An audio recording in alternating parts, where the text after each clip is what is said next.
ಎಷ್ಟು ಸಾಫ್ಟ್ ಇರುತ್ತೆ ಗೊತ್ತಾ ನೋಡಿ. ಬೇಸಿಗೆಗಾಲ ಶುರು ಆಯಿತು ನೋಡಿ, ಚಕ್ಲಿ ಈ ಥರ ಆಗಿದೆ. ಇಷ್ಟ ಆಯಿತು. ಚಕ್ಲಿನೂ ಹಾಕ್ಕೊಳ್ಬೋದು, ಇಲ್ಲ ನೀವು ಬೆಣ್ಣೆ ಮುರುಕ್ ಥರನೂ ಮಾಡ್ಕೊಳ್ಬೋದು. ಒಂದೇ ಒಂದು ಲೋಟಾಗಿ ನೋಡಿ ಇಷ್ಟ ಆಯಿತು. ನಮ್ಮ ಮನೇಲಿ ಒಣಗ್ಸೋಕ್ಕೆ ಬೇರೆ ಜಾಗ ಇಲ್ಲ, ಟೆರೆಸ್ ಇಲ್ಲ, ಹಾಗಾಗಿ ನಾನು ಇಷ್ಟಿಷ್ಟೇ ಮಾಡ್ಕೊಳ್ಳೋದು ದಿನಕ್ಕೆ. ನಮಸ್ಕಾರ ನನ್ನ ಹಿತೈಷಿಗಳಿಗೆ. ನಾನು ಚೆನ್ನಾಗಿದ್ದೀನಿ, ನೀವೆಲ್ಲ ಚೆನ್ನಾಗಿದ್ದೀರಾ ಅಂತ ತಿಳ್ಕೊಂಡಿದ್ದೀನಿ. ಇನ್ನೇನು ಚಳಿಗಾಲ ಮುಗಿತಾ ಬಂತು, ಬೇಸಿಗೆಗಾಲ ಶುರು ಆಯಿತು. ಒಂದು ಚಕ್ಲಿ ಮಾಡೋದು ಹೇಗೆ ಅಂತ ಹೇಳ್ಕೊಡ್ತೀನಿ. ಇದು ನಾನು 1 ಲೋಟ ಅಕ್ಕಿ ಹಿಟ್ಟು ತೊಗೊಂಡಿದ್ದೀನಿ. ಇವಾಗ ಅಕ್ಕಿ ಜೊತೆಲೇ ಸಬ್ಬಕ್ಕಿನ ಬೀಸ್ಕೊಳ್ಬೋದು. ಆದರೆ ಅಯ್ಯೋ ನಮಗೆ ಆಗಲ್ಲ, ನಾವು ಅಪಾರ್ಟ್ಮೆಂಟಲ್ಲಿದ್ದೀವಿ, ನಾವು ಅಲ್ಲಿದ್ದೀವಿ ಇಲ್ಲಿದ್ದೀವಿ, ನಮಗೆ ಇಲ್ಲಿ ಎಲ್ಲಿ ಬೀಸೋದಂತ ಗೊತ್ತಿಲ್ಲ, ರೆಡಿ ಆದರೆ ಅಕ್ಕಿನೂ ಸಿಗುತ್ತೆ ಸಬ್ಬಕ್ಕಿನೂ ಸಿಗುತ್ತೆ ಅಂತ ಅನ್ನೋರಿಗೆ ಒಂದು ಈಸಿಯಾಗಿ ಹೇಳ್ಕೊಡ್ತೀನಿ. ಸಬ್ಬಕ್ಕಿ ಸಾಬುದಾನನ ನಾನು ರಾತ್ರಿನೇ ನೆನೆಸಿಟ್ಕೊಂಡಿದ್ದೀನಿ. ಈಗ ಬೇಯಕ್ಕೆ ಹಾಕ್ಕೊಳ್ತೀನಿ ಒಂದು ಪಾತ್ರೆಯಲ್ಲಿ. ಸುಲಭವಾಗಿ ಮಾಡ್ಕೊಳ್ಳೋದು ಹೇಗೆ ಅಂತ ಹೇಳ್ಕೊಡ್ತೀನಿ ನಾನು. ನೋಡಿ, ಸ್ವಲ್ಪ ಹಾಕ್ಬಿಟ್ಟು ಅದು ಬೇಯಕ್ಕೆ ಇಟ್ಕೊಳ್ಳೋಣ. ನೀವು ಅಕಸ್ಮಾತ್ ನಿಮ್ಮ ಮನೆ ಹತ್ರ ಎಲ್ಲಾದರೂ ಮಿಲ್ಲಿದೆಯಪ್ಪ ನಾವು ಬೀಸ್ತೀವಿ ಅಂತ ಅಂದರೆ ಒಂದೆಷ್ಟು ಮಾಡ್ತಿರೋ ಹಂಗೆ 2 kg ಅಕ್ಕಿ ತೊಗೊಂಡ್ರೆ 1 kg ಸಬ್ಬಕ್ಕಿ ಹಾಕಬೇಕು. ಅರ್ಧಕ್ಕರ್ಧ ಅಕ್ಕಿ 2 ತೊಗೊಂಡ್ರೆ ಸಬ್ಬಕ್ಕಿ 1 kg ಹಾಕಿ ಬೀಸಿಟ್ಕೊಂಬಿಟ್ರೆ ನಾವು ಅದರಲ್ಲಿ ಎಷ್ಟು ವೆರೈಟಿ ಸಂಡಿಗೆಗಳು ಮಾಡ್ಕೊಳ್ಬೋದು. ಅಷ್ಟರಲ್ಲಿ ನಿಮಗಿಲ್ಲಪ್ಪ ನಮಗೆ ಬೀಸೋಕ್ಕಿಲ್ಲ ಅಂದವ್ರಿಗೆ ನಾನು ಈ ಥರ ತೋರಿಸ್ತಾ ಇರೋದು. ಇದೊಂದು 2 ನಿಮಿಷ ಕುದೀಲಿ. ಇದು ನಾನಿವಾಗ ನೋಡಿ 1 ಲೋಟ ಅಕ್ಕಿ ಹಾಕ್ತಾಯಿದ್ದೀನಿ. ಅಕ್ಕಿ ಇಟ್ಟು ಸಣ್ಣ ಮಾಡಿಕೊಂಡು ತಿರುಗಿಸ್ಕೊಳ್ಳೋಣ. ಅದಕ್ಕೊಂದು ಸ್ವಲ್ಪ ಚಿಲ್ಲಿ ಪುಡಿ ಹಾಕ್ತೀನಿ. ನೀವು ಬೇಕಾದರೆ ಹಸಿಮೆಣಸಿನ್ಕಾಯಿ, ಕರಿಬೇವು ಅವೆಲ್ಲ ಹಾಕ್ಕೊಳ್ಬೋದು. ಉಪ್ಪು ಹಾಕ್ಕೊಳ್ತೀನಿ. ಉಪ್ಪು ಸ್ವಲ್ಪ ಕಡಿಮೆ ಹಾಕ್ಕೊಳ್ಳಿ, ಯಾಕಂದರೆ ಒಣಗಿದ ಮೇಲೆ ಅದು ಉಪ್ಪು ಜಾಸ್ತಿ ಆಗುತ್ತೆ ನಾವು ಎಣ್ಣೆಗೆ ಹಾಕಿದಾಗ. ಗಟ್ಟಿ ನಾವು ಚಪಾತಿ ಹಿಟ್ಟಿನ ಅದಕ್ಕಿರಲಿ. ಅಕಸ್ಮಾತ್ ನಿಮಗೆ ಗಟ್ಟಿ ಆಯಿತು ಅಂದರೆ ಒಂಚೂರು ನೀರು ಹಾಕ್ಕೊಂಡು ಈ ಥರ ಮಿಕ್ಸ್ ಮಾಡ್ಕೊಳ್ಳಿ. ನೋಡಿ ಎಷ್ಟು ಚೆನ್ನಾಗಾಯಿತು, ಎಷ್ಟು ಬೇಗ ಮಾಡ್ಬೋದು. ಅಯ್ಯೋ ನಮ್ಗೆ ಚಕ್ಲಿ ಮಾಡೋಕ್ಕೆ ಬರಲ್ಲ, ನಮ್ಗೆ ಹಪ್ಳ ಮಾಡೋಕ್ಕೆ ಬರಲ್ಲ ಅಂದವರು ಈ ರೀತಿ ಹಪ್ಳ ಮಾಡ್ಕೊಳ್ಬೋದು. ನಾನು ಇನ್ನು ಬೇಸಿಗೆಗಾಲ ಶುರು ಆಯ್ತಲ್ಲ, ನನಗೆ ಎಷ್ಟು ಥರ ಹಪ್ಳ ಸಂಡಿಗೆ ಎಲ್ಲ ಬರುತ್ತೆ ನಾನು ಖಂಡಿತ ತೋರಿಸ್ಕೊಡ್ತೀನಿ. ನೋಡಿ ಇವಾಗಿದು ರೆಡಿ ಆಯಿತು. ಸ್ವಲ್ಪ ತಣ್ಣಗಾಗಲಿ. ಮೀಶೋದಲ್ಲಿ 280 ರೂಪಾಯಿಗೆ ಸಿಕ್ತು. ನನ್ನ ಹತ್ರ ಮರದಿತ್ತು, ಯಾರೋ ಇಸ್ಕೊಂಡವ್ರು ಕೊಡಲೇ ಇಲ್ಲ. ಅದಕ್ಕಿದು ಹೊಸ್ದಾಗಿ ತರಿಸಿದ್ದು. ನನಗೂ ಇದ್ರಲ್ಲಿ ಮಾಡೋಕ್ಕೆ ಬರಲ್ಲ, ಫಸ್ಟ್ ಟೈಮ್ ನಾನು ಮಾಡ್ತಿರೋದು. ಈ ಥರದ್ದು ತುಂಬ, ನಾನು ಇದ್ರದ್ದು ಲಿಂಕು ಡಿಸ್ಕ್ರಿಪ್ಷನ್ ಬಾಕ್ಸಲ್ಲಿ ಹಾಕಿರ್ತೀನಿ. ತುಂಬ ಹಚ್ಕೊಳ್ಳೋ ಡಿಸೈನ್ ಕೊಟ್ಟಿದ್ದಾರೆ ನೋಡಿ, ಇಷ್ಟು ಕೊಟ್ಟಿದ್ದಾರೆ ನೋಡಿ, ಇಷ್ಟು ಕೊಟ್ಟಿದ್ದಾರೆ. 1 2 3 4 5 6 7 8 9 10 11 12 13. ಇದರಲ್ಲಿ ನಾನು ಚಕ್ಲಿಟ್ ಹಾಕ್ಕೊಂಡಿದ್ದೀನಿ. ಇಷ್ಟು ಕೊಟ್ಟಿದ್ದಾರೆ. ಅದಕ್ಕೆ ಡಬ್ಬಿನೂ ನೋಡಿ ಎಷ್ಟು ಚೆನ್ನಾಗಿರೋದು ಕೊಟ್ಟಿದ್ದಾರೆ ನೋಡಿ. ಈ ಥರ ಎಲ್ಲೂ ಕಳೆದೋಗ್ಬಾರ್ದು ಅಂತ ನಾವು ತೊಳೆದಿಟ್ಟಿದ ತಕ್ಷಣ ನಾವು ನೋಡಿ ಡಬ್ಬಿನೂ ನೋಡಿ ಎಷ್ಟು ಚೆನ್ನಾಗಿ ಮಾಡಿದ್ದಾರೆ. ಸ್ವಲ್ಪ ಕೈಗೆ ನೀರು ಹಾಕ್ಕೊಳ್ಳಿ. ಇಲ್ಲಿ ನೋಡಿ ಈ ಥರ ನೀರು ಹಾಕ್ಕೊಂಡು ನೋಡಿ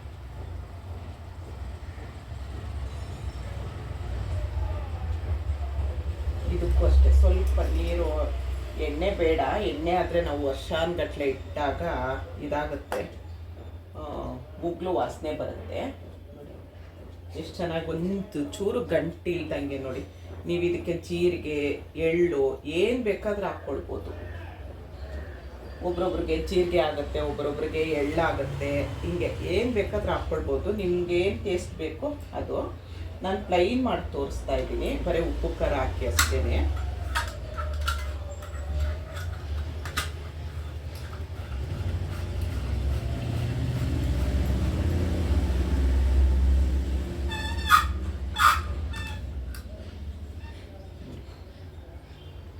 ನಿಮ್ಗೆ ಯಾವ ಶೇಪಲ್ಲಾದರೂ ಒತ್ಕೊಳ್ಬೋದು. ಇಷ್ಟು ಚೆನ್ನಾಗಿ ಬರ್ತಿದೆ ನೋಡಿ.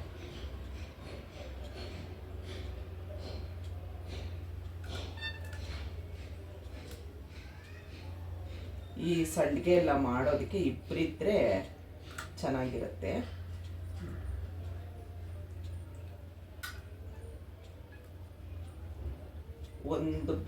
ಚೆನ್ನಾಗಿರೋದು ಒಂದು ದಿನಕ್ಕೆಲ್ಲ ಒಣಗೋಗ್ಬಿಡುತ್ತೆ ಇದು.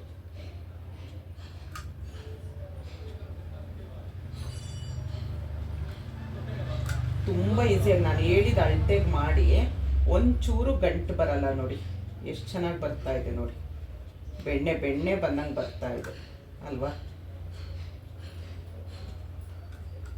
ಟೇಸ್ಟು ಅಷ್ಟೇ ಎಷ್ಟು ಅದ್ಭುತವಾಗಿರುತ್ತೆ ಗೊತ್ತಾ ಟೇಸ್ಟು ನೋಡಿ. ಇದು ಚೆನ್ನಾಗಿದೆ, ಒಂದೇ ಕೈಯಲ್ಲೇ ಪ್ರೆಸ್ ಮಾಡ್ಬೋದು ನೋಡಿ. ನಿಮ್ಗೆ ಎಷ್ಟು ದೊಡ್ಡದು ಬೇಕು, ಅಕಸ್ಮಾತ್ ಇಲ್ಲ ನೀವು ನಮಗೆ ಒತ್ತ ಕಷ್ಟ ಅಂದರೆ ನೋಡಿ ಈ ಥರ ಮಾಡಿಕೊಂಡು ಹೋಗ್ಬೋದು. ನೀವು ಈ ಥರ ಮಾಡಿಕೊಂಡು ಮುರ್ಕೊಂಡು ಹಾಕ್ಕೊಳ್ಬೋದು. ನಾನು ಸುಮ್ಮನೆ ಎಲ್ಲ ಥರ ಡಿಸೈನ್ ತೋರಿಸ್ತಿರೋದು ನಿಮಗೆ. ನೀವು ಇದನ್ನು ಆಮೇಲೆ ಮುರ್ಕೊಂಡು ನೀವು ಬೆಣ್ಣೆ ಮುರುಕ್ತರ ಎಣ್ಣೆಗೆ ಹಾಕ್ಕೊಳ್ಬೋದು ಒಣಗಿದ ಮೇಲೆ ನೋಡಿ. ನಿಮಗಿಲ್ಲಪ್ಪ ನಮಗೆ ಕಷ್ಟ ಆಗುತ್ತೆ, ಒತ್ತ ಕಷ್ಟ ಆಗುತ್ತೆ, ಚಕ್ಲಿ ಡಿಸೈನ್ ಒತ್ತ ಕಷ್ಟ ಆಗುತ್ತೆ ಅಂದರೆ ಈ ಥರ ಮಾಡ್ಕೊಳ್ಬೋದು ನೋಡಿ. ಇಷ್ಟ ಆಯಿತು. ಚಕ್ಲಿನೂ ಹಾಕ್ಕೊಳ್ಬೋದು, ಇಲ್ಲ ನೀವು ಬೆಣ್ಣೆ ಮುರುಕ್ತರನೂ ಮಾಡ್ಕೊಳ್ಬೋದು. ಒಂದೇ ಒಂದು ಲೋಟಾಗಿ ನೋಡಿ ಇಷ್ಟ ಆಯಿತು. ನಮ್ಮ ಮನೇಲಿ ಒಣಗ್ಸೋಕ್ಕೆ ಬೇರೆ ಜಾಗ ಇಲ್ಲ, ಟೆರೆಸ್ ಇಲ್ಲ, ಹಾಗಾಗಿ ನಾನು ಇಷ್ಟಿಷ್ಟೇ ಮಾಡ್ಕೊಳ್ಳೋದು. ದಿನಕ್ಕೆ ಇಷ್ಟು ಮಾಡಿಕೊಂಡ್ರೂ ಸಾಕಲ್ವಾ. ಇದು ಒಂದು ದಿವಸ ಫುಲ್ಲು ಒಣಗಲಿ, ಆಮೇಲೆ ನಾನು ಎಣ್ಣೆಗೆ ಹಾಕಿ ತೋರಿಸ್ತೀನಿ ಹೇಗೆ ಬಂತು ಅಂತ ಹೇಳಿ. ಇಷ್ಟು ಒಣಗಿದೆ, ಈ ಥರ ಬಂದಿದೆ ಚಕ್ಲಿ, ಈ ಥರ ಬಂದಿದೆ ನೋಡಿ. ಇಷ್ಟು ಒಣಗಿದೆ. ಇನ್ನು ಬೇಸಿಗೆಗಾಲ ಶುರು ಆಯಿತು ನೋಡಿ, ಚಕ್ಲಿ ಈ ಥರ ಆಗಿದೆ. ಅಕ್ಕಿ ಹಿಟ್ಟಲ್ಲೇ ಮನೇಲಿ ಹೇಗೆ ಮಾಡ್ಕೊಳ್ಳೋದು ನೋಡಿ. ಎಣ್ಣೆ ಇಟ್ಟಿದ್ದೀನಿ, ಎಣ್ಣೆ ಬಿಸಿ ಆಗಲಿ. ಇದು ಲಾಸ್ಟ್ಗೆ ಹಾಕಿದ್ವಲ್ಲ ನಾವು ಅದು. ಆಮೇಲೆ ಇದು ಸ್ವಲ್ಪ ಮಾಡಿದ್ದೆ. ಇದು ನೋಡಿ ಈ ಥರ ಬರುತ್ತೆ ನಾವು ಮಾಡಿರೋದು. ಕಲರ್ ಸಬ್ಬಕ್ಕಿದ್ದು. ಇದು ಅಂಗಡೀಲಿ ಸುಮ್ಮನೆ ತೋರ್ಸೋಕ್ಕಂತ ತಂದಿದ್ದು. ಇದು ನೋಡೋಕ್ಕೆಲ್ಲ ತುಂಬ ಚೆನ್ನಾಗಿದೆ, ನೋಡೋಕ್ಕೆ ಚೆನ್ನಾಗಿರುತ್ತೆ. ಆದರೆ ಹೇಗೆ ಮಾಡಿರ್ತಾರೋ ಏನು ಅಂತ ಗೊತ್ತಿಲ್ಲ ಅಲ್ವಾ ನಮಗೆ. ನಾವಾದರೆ ಮನೇಲಿ ನೋಡಿ ಇದು ನಾವು ಮಾಡಿರೋದು ಸಬ್ಬಕ್ಕಿಲಿ. 2 ವೀಡಿಯೋನೂ ಅಪ್ಲೋಡ್ ಮಾಡ್ತೀನಿ ನೋಡಿ. ದಯವಿಟ್ಟು ಫುಲ್ ವೀಡಿಯೋ ನೋಡಿ ಸಪೋರ್ಟ್ ಮಾಡಿ ಅಂತ ಕೇಳ್ಕೊಳ್ತೀನಿ. ಎಣ್ಣೆ ಬಿಸಿ ಆಗಿದೆ, ಚಕ್ಲಿ ಹಾಕ್ತೀನಿ ನೋಡಿ. ಎಷ್ಟು ಚೆನ್ನಾಗಿರುತ್ತೆ ಗೊತ್ತಾ.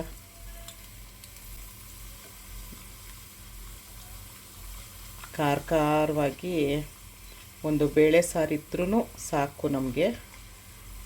ಪಲ್ಯ ಬೇಕು ಅವೆಲ್ಲ ಏನೂ ಇರಲ್ಲ. ಆದರೆ ಎಣ್ಣೆದ್ದು ಒಳ್ಳೆಯದಲ್ಲ, ಆದರೂ ಚೆನ್ನಾಗಿರುತ್ತೆ. ನಾನು ಸ್ವಲ್ಪ ಹಾಕಿರೋದು ತೋರಿಸೋದಕ್ಕೋಸ್ಕರ. ನಾನು ಎಣ್ಣೆದೆಲ್ಲ ಸ್ವಲ್ಪ ತಿನ್ನಲ್ಲ. ಇದು ನೋಡಿ, ಇದು ನಾವು ಈ ಥರ ಉದ್ದುದ್ದ ಹಾಕ್ಕೊಂಡಿದ್ವಲ್ಲ, ಚಕ್ಲಿ ಒತ್ತ ಕಷ್ಟ ಆಗುತ್ತೆ ಅಂದೋರು ನೋಡಿ.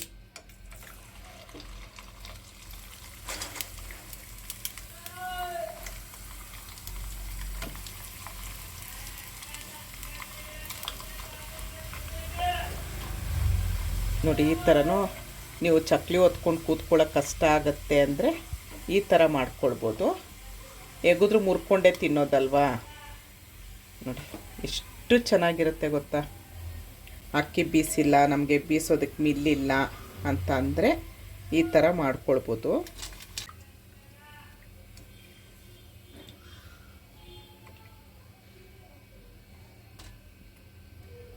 ನೀವೇ ನೋಡಿದ್ರೆ 1 ಲೋಟ ಅಕ್ಕಿಲಿ ಎಷ್ಟು ಬಂತು ಅಂತ ನೋಡಿ. ಇದನ್ನು ಮುರಿದು ತೋರಿಸ್ತೀನಿ ನಾನು.